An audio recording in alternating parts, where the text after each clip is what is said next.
చేస్తున్నాం.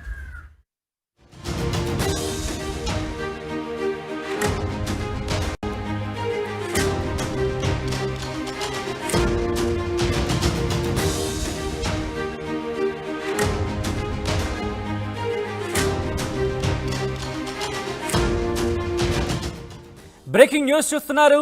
సిబిఐ మాజీ జేడీ వివి లక్ష్మీనారాయణ నేతృత్వంలోని జై భారత్ ఎంపీ అభ్యర్థుల జాబితాను విడుదల చేసింది. ఏపీలో 6 అలాగే తెలంగాణలో 3 స్థానాలకు అభ్యర్థిని ప్రకటించింది. ఆ లిస్ట్ను మీరు చూస్తున్నారు స్క్రీన్ మీద. అరకు నుంచి చంటిబాబు, శ్రీకాకుళం నుంచి ఇప్పిలి సీతారాజు, అలాగే అనకాపల్లి నుంచి శరత్ చంద్ర, కాకినాడ నుంచి వెంకన్నద్దుర, కర్నూలు నుంచి సుంకర శ్రీధర్, హిందూపురం నుంచి నాగరాజు. ఇటు తెలంగాణ విషయానికి వస్తే మెదక్ నుంచి శోభన్ బాబు, మల్కాజ్గిరి నుంచి ఫణికుమార్, నగర్ కర్నూలు నుంచి రమేష్ చంద్ర పోటీలోకి దింపింది వివి లక్ష్మీనారాయణ నేతృత్వంలోని జై భారత్. దానికి సంబంధించిన ఆ లిస్ట్ను మీరు చూస్తున్నారు. ముఖ్యంగా ఆంధ్రప్రదేశ్ నుంచి 6 అలాగే తెలంగాణ నుంచి 3 పార్లమెంటు స్థానాలకు సంబంధించి అభ్యర్థిని ప్రకటించింది జై భారత్ పార్టీ. అప్డేట్స్ తెలుసుకునే ప్రయత్నం చేద్దాం. మా ప్రతినిధి రాజేష్ అప్డేట్స్ అందించేందుకు ఫోన్ లైన్లో జాయిన్ అవుతున్నారు. రాజేష్, ఇంట్రెస్టింగ్ డెవలప్మెంట్ కింద చెప్పుకోవాలి. ఎందుకంటే ఎన్ని స్థానాలకు ఆయన అభ్యర్థిని ప్రకటిస్తారని ఒక ఉత్కంఠ కొనసాగిన ఆంధ్రప్రదేశ్కి సంబంధించి ముఖ్యంగా లిస్ట్ అయితే రిలీజ్ చేశారు కదా, ఆయన ఎక్కడి నుంచి బరిలోకి దిగబోతున్నారు? అంటే వివి లక్ష్మీనారాయణ మాజీ సిబిఐ జేడీ లక్ష్మీనారాయణ జై భారత్ నేషనల్ పార్టీని 2 నెలల కిందటే స్థాపించారు. మొత్తం దేశవ్యాప్తంగా పోటీ అని చెప్పారు. కానీ ప్రస్తుతం 2 రాష్ట్రాలకు సంబంధించినటువంటి ఎంపీ అభ్యర్థులు 6 ఏపీతో పాటు 3 తెలంగాణకు సంబంధించినటువంటి అభ్యర్థులు ప్రకటన జరిగింది. ముందుగా చూస్తే అరకు సంబంధించి ఎస్టీ నియోజకవర్గాన్ని చూస్తే కనుక అక్కడ అరకు పార్లమెంటు చంటిబాబుని బరిలో దింపారు. అదేవిధంగా శ్రీకాకుళం ఇప్పిలి సీతారాజు, అనకాపల్లి శరత్ చంద్ర, కాకినాడ వెంకన్నద్దుర, కర్నూలు శంకర్ శ్రీధర్, హిందూపురం నాగరాజు. ఈ ఆంధ్రప్రదేశ్ సంబంధించి 6 పార్లమెంటు స్థానాలకు సంబంధించిన అభ్యర్థుల్ని ప్రకటించడం జరిగింది.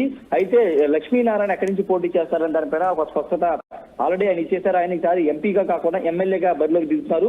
విశాఖ నార్త్ నుండి ఆయన ఎమ్మెల్యే అభ్యర్థిగా ఉండబోతున్నారు. ఎందుకంటే 2019లో జనసేన పార్టీ తరఫున ఆయన ఎంపీగా పోటీ చేసి విశాఖపట్నం ఎంపీగా పోటీ చేసి ఓడిపోయారు. అప్పుడు దాదాపు 2 లక్షల ఓట్లు ఆయన సాధించగలిగారు. కానీ అప్పుడు త్రిముఖ పోటీ, అటు టీడీపీ ఇటు వైసీపీ సంబంధించినటువంటి 2 పార్టీలే మూడో పార్టీగా జనసేన 3 పార్టీల త్రిముఖ పోటీలు ఉన్న నేపథ్యంలో 2 లక్షల ఓట్ల వరకు ఆయన సాధించగలిగారు. కానీ ఇప్పుడు ఎంపీగా కాకుండా పార్టీ అధ్యక్షుడు అయ్యారు కాబట్టి అసెంబ్లీలో ఉండాలనుకున్నారు కాబట్టి ఆయన విశాఖ నార్త్ నుంచి పోటీ చేస్తున్నారు. నార్త్ నుంచి బీజేపీ టీడీపీ జనసేన ఉమ్మడి అభ్యర్థిగా కృష్ణకుమార్ రాజు, అదేవిధంగా వైసీపీ నుంచి కేకే రాజు అక్కడ అభ్యర్థులు కూడా నేపథ్యంలో ఈయన కూడా అక్కడ పోటీ చేస్తున్నారు, ప్రచారం కూడా చేస్తున్న నేపథ్యంలో ఈ రోజు తన పార్టీకి సంబంధించి జై భారత్ నేషనల్ పార్టీకి సంబంధించినటువంటి 9 పార్లమెంటు స్థానాలకు అభ్యర్థులను ప్రకటించారు. మొత్తం 175 అసెంబ్లీ, 25 పార్లమెంటు ఇక్కడ ఆంధ్రప్రదేశ్ లో, అక్కడ తెలంగాణలో అంటే అసెంబ్లీ అయిపోయింది కాబట్టి మిగతా 19 అసెంబ్లీ పార్లమెంటు స్థానాలకు సంబంధించి కూడా అక్కడ ప్రకటించే 17 అసెంబ్లీ స్థానాలకు సంబంధించి కూడా ప్రకటించే అవకాశం కనబడుతుంది. ప్రస్తుతానికైతే 6 ఆంధ్రప్రదేశ్ లో 3 తెలంగాణ ప్రకటించారు. అంటే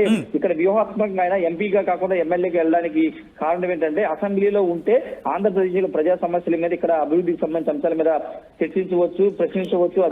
ఆంధ్రప్రదేశ్ కి సంబంధించి ఎన్ని స్థానాల్లో పోటీ చేయబోతున్నారు?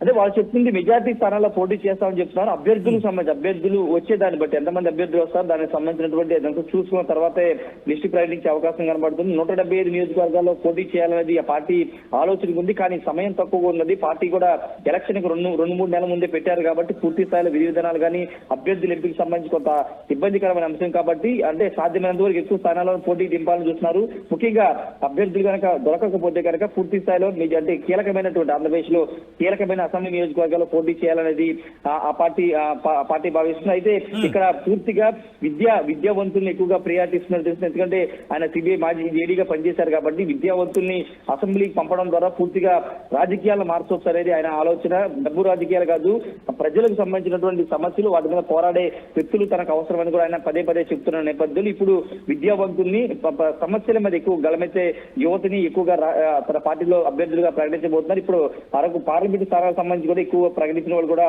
విద్యావంతులతో పాటు యువత ఎక్కువగా ఉన్న పరిస్థితి ఉంది కాబట్టి అసెంబ్లీ కూడా అదే ఆలోచన ఆయన విద్యావంతులు యువతను ఎక్కువగా అవకాశం ఇచ్చే అవకాశం ఉంది. Sachin right Rajesh, thanks for update. ఇదే అంశానికి సంబంధించి సిబిఐ మాజీ జేడీ అలాగే జై భారత్ వ్యవస్థాపకులు వివి లక్ష్మీనారాయణ రియాక్ట్ అయ్యారు. ఆయన రియాక్షన్ చూద్దాం.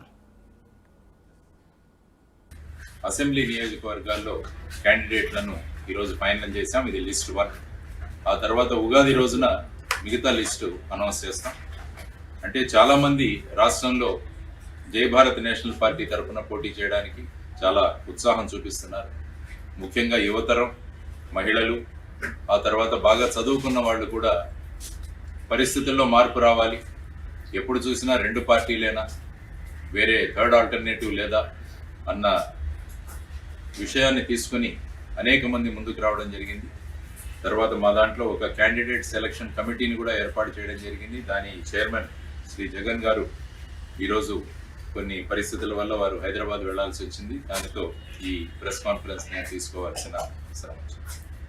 ముఖ్యంగా ఆంధ్రప్రదేశ్లో లోక్సభ సీట్లు తీసుకుంటే మొదటి లిస్టులో అరకు, శ్రీకాకుళం, అనకాపల్లి, కాకినాడ, కర్నూలు మరియు హిందూపూర్ ఇక్కడ లోక్సభ అభ్యర్థులను మొదటి లిస్టులో రిలీజ్ చేయడం జరుగుతోంది. ఆ తర్వాత కేవలం ఆంధ్రప్రదేశ్ మాత్రమే కాదు, తెలంగాణ రాష్ట్రంలో కూడా జై భారత్ నేషనల్ పార్టీ లోక్సభ సీట్లకి క్యాండిడేట్స్ను, అభ్యర్థులను నిలబెడుతున్నాం.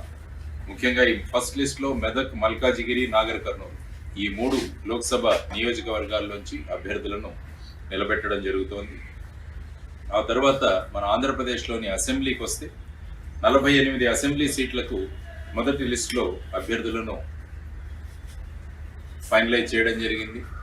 అందులో ముఖ్యంగా మీరు చూసుకుంటే అన్ని జిల్లాలు శ్రీకాకుళం, విజయనగరం, మన్యం, విశాఖ, అనకాపల్లి, తర్వాత కాకినాడ, ఈస్ట్ గోదావరి, కోనసీమ, వెస్ట్ గోదావరి, ఏలూరు, ఎన్టీఆర్ జిల్లా, కృష్ణా జిల్లా, గుంటూరు, పల్నాడు, బాపట్ల, ప్రకాశం, నెల్లూరు, తిరుపతి, అన్నమయ్య, వైఎస్ఆర్ కడప, నంద్యాల, కర్నూలు, అనంతపురం, శ్రీ సత్యసాయి ఈ అన్ని జిల్లాల్లోనూ మొదటి లిస్టులో క్యాండిడేట్స్ను మేము ఈరోజు ప్రకటిస్తున్నాం. ఇందులో ముఖ్యంగా మీరు చూస్తే పోస్ట్ గ్రాడ్యుయేట్స్ 16 మంది ఉన్నారు. మా 48 క్యాండిడేట్లలో 16 మంది పీజీ, ఆ తర్వాత 11 మంది గ్రాడ్యుయేట్స్, డిప్లొమా హోల్డర్స్ 2, ఆ తర్వాత మిగతా ఇతర క్వాలిఫికేషన్లు ఉన్నవారు. సాధారణంగా మిగతా పార్టీలన్నీ కూడా వాళ్ళ క్యాండిడేట్స్ డిక్లేర్ చేస్తున్నప్పుడు వాళ్ళు కులాలు ఆ విధంగా డిక్లేర్ చేసేవాళ్ళు. కానీ జై భారత్ నేషనల్ పార్టీ మా క్యాండిడేట్స్ యొక్క అకాడమిక్ క్వాలిఫికేషన్ ఏంటి, వాళ్ళు విద్యార్హత ఏంటి అన్నది కూడా మేము తెలియజేస్తాం.